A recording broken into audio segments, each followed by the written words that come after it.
Now we have seen how we can insert the notifications into the database by using the user notifiable trait. Now it's time to fetch the notifications from the database. And if we take a look at our database tables here, you can see we have the notifications, which are 4 notifications. Now let's try to fetch these notifications and display them onto the user screen.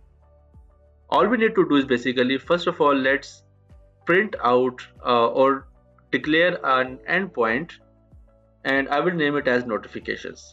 And now we have the user here. So all we need to do is basically we need to run the for each loop. So for each $user notifications as notification. And now let's see what we are actually getting in the notification object. If I reload the page and open up the notifications endpoint, you will see we now have got an object, and in this object we are getting the ID, the type of the account created, then we have the notifiable type, which is basically the user, and then the ID, and then this is basically the really important stuff, which is the data. And this data is stored in the form of JSON. But if I now open the data here, access the data variable, you will see now I am being returned as an array. The reason is that because we stored the data in the database as an array, and Laravel is out of the box providing that data for us back in the form of array.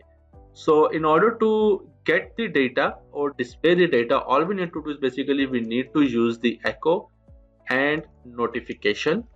Then we have data, and this data contains our username and obviously the name as well.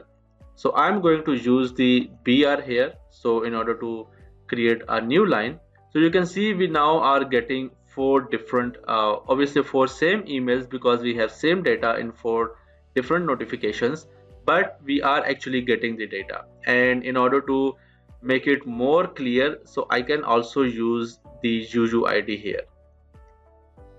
So now this will also show me the UUID. Sorry, in this case we have ID here. And if I go back, reload, now you can see we have ID with every notification. Now this is the one way of getting the notifications or fetching the notifications. Now let's say, assuming that we want to fetch the unread notifications of the user. So all we need to do is basically, instead of this notifications, let's just first of all comment this out and paste it down below. So instead of notifications, we can use the unread notifications object here. So this unread notifications will also give us all the 4 different notifications, because they are not read yet. So once any notification will be marked as read, so the read_add column will contains the timestamp. Now let's see how we can actually mark the notifications as read. So let me just comment this out one more time. And inside the for each, let's mark the notification as read. So all we need to do is basically we need to point out to the object of the notification and then chain a method of mark as read. Now if I reload the page, all the notifications are marked as read, and you can see the timestamp is also now available here. Now instead of like going to a for each loop and marking each notification one by one, we can also chain a method on the user object. So all we need to do is basically, let me just comment this out, and we can use the $user unread notifications, and then finally chain a method of mark as read.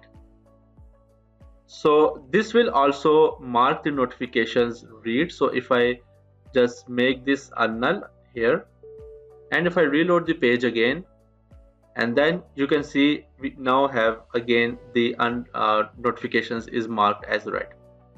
Now finally, before concluding it, how we can delete the notifications? So obviously we can do it in one way, which is called the for each loop, and then we have the another method we can also chain. Instead of mark as read, we can use the delete method. Oops, so this says like the delete does not exist. Sorry, we have to use the notifications here.